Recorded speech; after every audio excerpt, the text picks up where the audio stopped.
వ్యక్తిగత కక్షలతో జరిగిన హత్యను ఫోకస్ చేస్తూ మృతుడి కుటుంబం పరామర్శ పేరుతో హడావుడి చేసిన మాజీ సీఎం జగన్ ఏపీ సర్కారుపై తీవ్ర ఆరోపణలు చేసి రాష్ట్రంలో శాంతి భద్రతలు క్షీణిస్తున్నాయని అభండాలు వేశారు. జగన్ ఆరోపణలపై రియాక్ట్ అయిన హోంమంత్రి అనిత తప్పుడు ఆరోపణలు చేసిన జగన్పై ఎందుకు చర్యలు తీసుకోకూడదని ప్రశ్నించడం, దానిపై స్పందించిన అంబటి జగన్పై కేసులు పెడతారనడం వైసీపీ శ్రేణుల్లో కలకలం రేపుతుంది.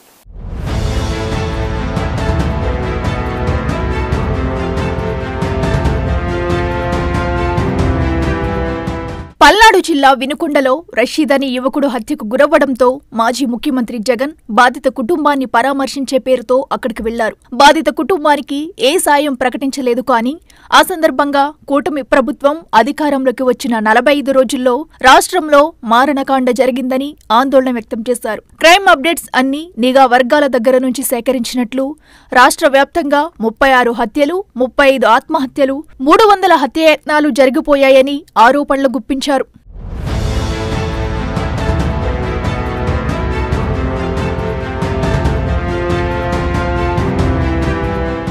జగన్ ఆరోపణలపై సమగ్ర వివరాలతో మీడియా ముందుకొచ్చిన హోంమంత్రి వంగలపూడి అనిత తప్పుడు ఆరోపణలు చేస్తున్న పులివెందుల ఎమ్మెల్యే జగన్పై ఎందుకు కేసు పెట్టకూడదని ప్రశ్నించారు. 300కు పైగా హత్యాయత్నాలు, 36 హత్యలు, 100 కొద్దీ దాడులు, దౌర్జన్యాలు జరిగాయంటూ ఆయన అసత్యాలు చెబుతున్నారని మండిపడ్డారు. వాటికి సంబంధించిన ఆధారాలుంటే ఇవ్వాలని, లేకపోతే తప్పుడు ఆరోపణలు చేసినందుకు ఆయనపై ఎందుకు చర్యలు తీసుకోకూడదో చెప్పాలని ఆగ్రహం వ్యక్తం చేశారు.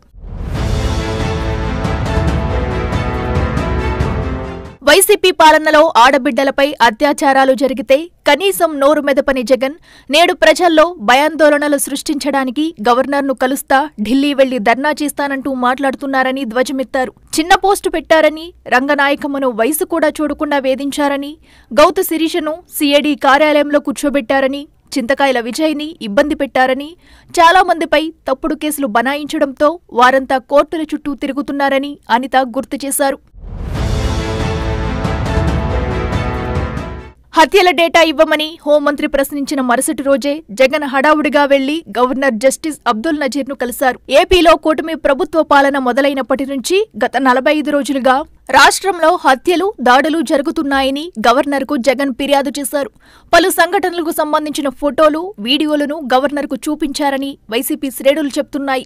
మరి ఆయన చెప్తున్న 36 హత్యలకు సంబంధించి వివరాలు అడుగుతారనో, హోంమంత్రి వార్నింగ్కు సమాధానం చెప్పాల్సి వస్తుందనో గవర్నర్ను కలిసిన తర్వాత జగన్ మీడియాకు ముఖం చాటేశారు. జగన్ని పులివెందుల ఎమ్మెల్యే అని హోంమంత్రి అనిత సంబోధించడం, మైండ్ దొబ్బిందా అని ప్రశ్నించడం మాజీ మంత్రి అంబటి రాంబాబుకు తెగ కోపం తెప్పించినట్లు కనిపించింది. మీడియా ముందుకొచ్చిన అంబటి దాన్ని పదే పదే చెప్తూ అనితపై విమర్శలు గుప్పించారు. అయితే జగన్ తరహాలోనే హత్యల గురించి మాట్లాడిన ఆయన వాటి వివరాలు మాత్రం వెల్లడించలేదు. పైపెచ్చు జగన్పై కేసులు పెట్టుకోమని చెప్పి వెళ్లిపోయారు. రఘురామకృష్ణంరాజు తనపై జరిగిన దాడికి సంబంధించి 3 ఏళ్ల తర్వాత కేసు పెట్టారని, జగన్ మీద కూడా కేసు పెడతారని, అధికారంలో ఉన్నవారు ఏమైనా చేయగలరని అంబటి వ్యాఖ్యానించడం ఆ పార్టీ శ్రేణుల్లో ఉన్న కలవరాన్ని స్పష్టం చేస్తుందన్న అభిప్రాయం వ్యక్తమవుతుంది. నిరాధార ఆరోపణలు చేస్తే అలాగే ఉంటుంది మరి.